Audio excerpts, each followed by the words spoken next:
खबर है राजधानी भोपाल से, जहां 23 जून 2026 जन परिषद के 37वें वार्षिक एवं सम्मान समारोह का आयोजन रविंद्र भवन भोपाल में अत्यंत गरिमामयी वातावरण में संपन्न हुआ। समारोह में भारत के पूर्व राजदूत एवं अंतर्राष्ट्रीय मामलों के विशेषज्ञ दीपक वोहरा, मध्य प्रदेश के डीजीपी कैलाश मकवाना, अपर मुख्य सचिव अनुपम राजन तथा एयर मार्शल प्रमोद श्रीवास्तव मुख्य अतिथि के रूप में उपस्थित रहे। कार्यक्रम में विभिन्न क्षेत्रों में उत्कृष्ट योगदान देने वाली विभूतियों को सम्मानित किया गया।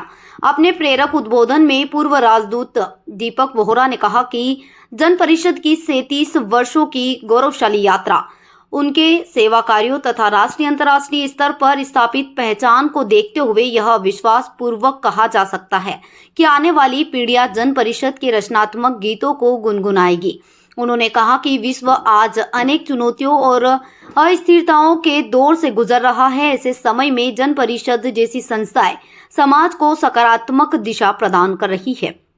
उन्होंने बताया कि वे इन दिनों अत्यंत व्यस्त थे और भोपाल आने की स्थिति में नहीं थे, लेकिन जब उन्होंने जन परिषद के इतिहास, उपलब्धियों और कार्यों के बारे में जानकारी प्राप्त की तथा अपने मित्रों से संस्था के संबंध में चर्चा की, तो सभी ने जन परिषद की इतनी प्रशंसा की कि वे स्वयं को इस कार्यक्रम में आने से रोक नहीं सके। दीपक वोहरा ने आचार्य चाणक्य के 6 सूत्रों को सरल एवं प्रेरक ढंग से प्रस्तुत करते हुए राष्ट्रभक्ति से ओतप्रोत उद्बोधन दिया। उन्होंने कहा कि आज भारत विश्व की ओर नहीं देख रहा, बल्कि पूरा विश्व आशा और विश्वास की दृष्टि से भारत की ओर देख रहा है। उन्होंने उपस्थित जनों से इन सूत्रों को अपने घरों तक पहुंचाने तथा बच्चों को इनके बारे में बताने का आह्वान किया, ताकि उनमें संस्कार, नेतृत्व क्षमता और राष्ट्र प्रेम की भावना विकसित हो सके। उन्होंने बताया कि जन परिषद ने देश भर में 300 से अधिक इकाइयों एवं सहयोगी संगठनों का सशक्त नेटवर्क विकसित किया तथा अंतर्राष्ट्रीय स्तर पर भी अपनी विशिष्ट पहचान बनाई है। उन्होंने कहा कि यदि देश में जन परिषद जैसी सैकड़ों संस्थाएं विकसित हो जाए तो राष्ट्र के सामाजिक एवं रचनात्मक वातावरण में व्यापक सकारात्मक परिवर्तन संभव है। उन्होंने संस्था को हर संभव सहयोग देने का आश्वासन भी दिया। अपर मुख्य सचिव अनुपम राजन ने कहा कि समाज के विकास में जन भागीदारी और सामाजिक उत्तरदायित्व की महत्वपूर्ण भूमिका होती है। जन परिषद द्वारा विभिन्न क्षेत्रों में सकारात्मक परिवर्तन लाने के प्रयास अनुकरणीय है। एयर मार्शल प्रमोद श्रीवास्तव ने युवाओं को संबोधित करते हुए कहा कि राष्ट्र निर्माण के लिए अनुशासन, नेतृत्व क्षमता और समर्पण अत्यंत आवश्यक है। उन्होंने युवाओं से सकारात्मक सोच के साथ आगे बढ़ने और समाज के प्रति अपनी जिम्मेदारियों का निर्वहन करने का आह्वान किया। कार्यक्रम के प्रारंभ में जन परिषद के अध्यक्ष एवं पूर्व डीजीपी NK त्रिपाठी ने स्वागत भाषण देते हुए संस्था की 37 वर्षों की यात्रा, उपलब्धियों एवं भावी योजनाओं पर प्रकाश डाला। उन्होंने कहा कि जन परिषद समाज, पर्यावरण, शिक्षा, स्वास्थ्य एवं जन सशक्तिकरण के क्षेत्र में निरंतर कार्य करती रहेगी। संस्था का वार्षिक प्रतिवेदन महेंद्र जोशी ने प्रस्तुत किया, जिसमें राष्ट्रीय एवं अंतर्राष्ट्रीय गतिविधियों, सामाजिक अभियानों, पर्यावरण संरक्षण, जन जागरण तथा सेवा परियोजनाओं का विस्तृत विवरण रखा गया। कार्यक्रम का प्रभावी संचालन रामजी श्रीवास्तव ने किया तथा अंत में अजय श्रीवास्तव ने आभार व्यक्त किया। समारोह में जन परिषद के पदाधिकारी, सदस्यगण, विभिन्न सामाजिक संगठनों के प्रतिनिधि, शिक्षाविद, बुद्धिजीवी, पत्रकार एवं बड़ी संख्या में नागरिक उपस्थित रहे। समारोह में जन परिषद मनावर चैप्टर अध्यक्ष व पत्रकार कैलाश मोकाती, VIP मनावर, वरिष्ठ पत्रकार सवद समर, उमा शरण श्रीवास्तव भोपाल, गोविंद चौरसिया, विनोद तिवारी छिंदवाड़ा, कैलाश अग्निहोत्री बैतूल सहित अनेक गणमान्य नागरिक उपस्थित रहे हैं। भोपाल से कैलाश मोकाती, VIP की रिपोर्ट। याद कर, अपना जुनून याद कर। तू तो सूरज को निकल गया था, फिर एक छलांग लगा के वहां पहुंच गए, सीता माँ को संदेश दिया। आज हमारी जिंदगी में एक जामवंत है, उसने भारत को उसकी ताकत याद करा दी है। आपने ये भी सुना होगा, बालाकोट के बाद जो स्ट्राइक हुई थी, नरेंद्र मोदी की आंखों से अंगारे निकल रहे थे। पाटन गुजरात में कह रहे थे, हमारा सिद्धांत है, सुना है आपने, हम घर में घुस के मारेंगे। आपको याद है ये? नहीं तो गूगल करके देखिएगा।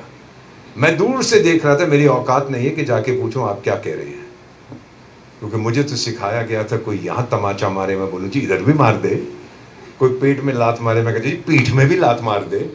सिखाया गया था मुझे ये कॉलेज में, तो गांधीवादी था, मुझे पता नहीं था ये क्या बोल रहे हैं। सर 6 साल के बाद जब पिछले साल मैं गया था महाकुंभ में, प्रयागराज में, मैं किन्नर अखाड़ा में रुका हुआ था, तो एक मैडम महात्मा आई किन्नर अखाड़ा में। मैं उनके चरणों में बैठ के मैंने कहा, महात्मा जी ये, और मैडम महात्मा महिला थी, मैंने कहा ये क्या बोल रहा है?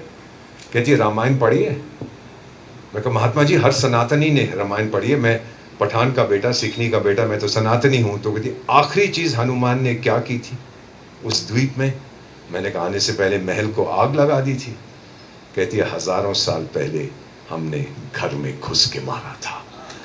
तब मुझे समझ आया कि पीएम साहब क्या बात कर रहे थे कि घर में घुस के मारेंगे। अब इन चीज़ों को अगर आप समझ जाएं तो भारत की जो शक्ति आज की है, क्योंकि चाणक्य ने एक और चीज़ कही थी, शक्ति इज्जत करती है केवल शक्ति की, शक्ति अहिंसा की इज्जत नहीं करती है, शक्ति डरती है तो शक्ति से। इसीलिए आज मेरी दोस्ती सब लोग चाहते हैं। आपको कौन नहीं जानता? आप ये बताइए कि भोपाल कितनी बार आए इसके पूर्व में, और अब भविष्य में क्या प्लान है? मैं पहली बार भोपाल आया था 1974 में। सच बताऊं तो छोटे से गांव से थोड़ा बड़ा था, लेकिन आज जो मैं देखता हूँ दुनिया के सर्वश्रेष्ठ शहरों में से एक है। आपके नए एयरपोर्ट पर मैं उतरा था, उसको और बड़ा कर रहे हैं, मज़ा आता है। यहाँ पे अब मेट्रो की हमने देखी है जो कंस्ट्रक्शन चल रही है। मध्य प्रदेश जो आज करता है, ये मैं इसलिए नहीं कह रहा कि मैं भोपाल में हूँ, मध्य प्रदेश जो आज करता है सारी दुनिया कल करेगी। सर आखिरी सवाल ये कि जो यंगस्टर्स हैं उनको आपने काफ़ी मोटिवेट किया, भोपाल के यंगस्टर्स आपको सुन रहे हैं, उनके लिए क्या कुछ है? यही कहूँगा कि एक माँ है हमारी, उसका नाम भारत है। माँ की बहुत संतान होती है, संतान की एक माँ होती है। माँ से बगावत नहीं करते, माँ से धोखा कभी नहीं हम करते हैं। और बस कहनी है एक बात मुझे, आप इस देश के नौजवानों से संभल के रहना, अपने घर में छिपे हुए गद्दारों से। हम लोग सीमा की रक्षा करते हैं, कूटनीति के जरिए हम भारत की ताकत और बढ़ाते हैं, लेकिन हमको जो अंदर से खोखला करने की कोशिश कर रहे हैं उनको आप उनका नकाब हटा दीजिएगा। आप में ताकत है। मैं ये नहीं कहूँगा कि आप भारत का भविष्य है, आप भारत का वर्तमान है। वो तो दूसरे लोग कहते हैं जो आपसे कहना चाहते हैं कि अभी छोड़ दो हम पर ना। आप लोग, ये आपका देश है, ये मेरा देश नहीं है, मैं इसका मालिक नहीं हूँ। मैंने आपसे ये देश उधार में किया है और आपको